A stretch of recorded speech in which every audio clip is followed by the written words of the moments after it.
Kini nga bagyo nga peti unyang nga kusuga, no?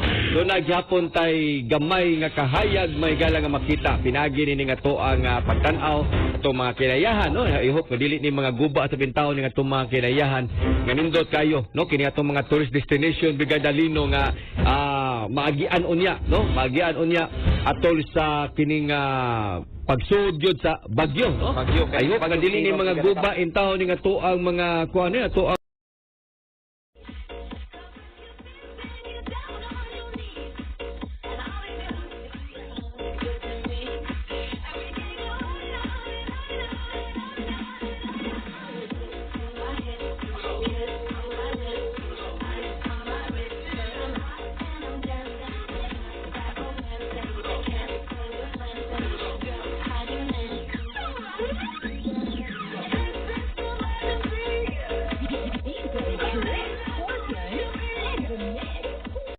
Treehouse TV is going to the dogs. What's a surprise? All your favorite four-legged friends are in full effect for a day of furry fun. Yes!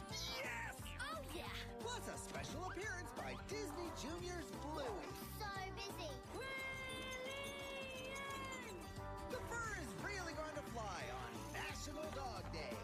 Continues on Treehouse. Also streams on Stack TV. The wait is finally over. Okay, here we go. It's Bluey. Bluey. It's here. Yeah! TV! Hey! It's a super fun season. Oh, wow! Oh my goodness. Hey! Morning, Wendy. Bluey. Weekday mornings on Disney Junior.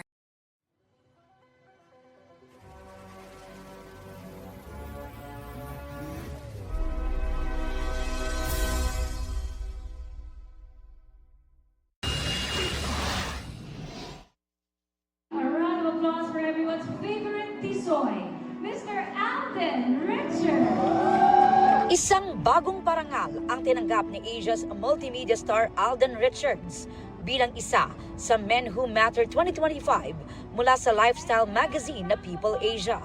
Sarap lang sa pakiramdam kasi parang nagbubunga lahat nung yung mga works ko behind the camera. I'm in my legacy building stage and the question every day that pops in my head is how do you want to be remembered by the people around you? And that's the reason why I keep on doing what I'm doing. Bukod sa natanggap na award, may achievement unlock din si Tisoy nitong weekend. First time niyang lumahok sa gravel cycling race at proud niyang natapos ang 71 kilometers ride. It's a humbling experience. Ang sarap lang sa pakiramdam na the only thing that matters to me that time was, of course, safety is number one. But it was just me, the bike, and the terrain, and the finish line. Saya, ulitin ko yun. Very personal daw ang cycling journey ni Alden, na bahagi na raw ng kanyang morning routine almost every day at nagbibigay sa kanya ng clarity and sanity. Nagsimula na rin siya sa kanyang aviation school. The reason why it's happening to me right now is alam ni Lord one way or another that I'm gonna be able to finish that. So I'm taking it one step at a time. Wala akong minamadali. Tuwing Sabado, napapanood din si Alden bilang host sa Kapuso dance reality show na Stars on the Floor, na gearing towards their final episodes. Nabuo talaga yung relationships. Naging solid talaga lahat. And now that we're reaching almost the end, di pa po tapos mga kapuso, pero almost the end, medyo may konting melancholic feeling lang. But kaya naman. Malay mo season 2, no? Aubrey Carampel, updated to Showbiz Happening.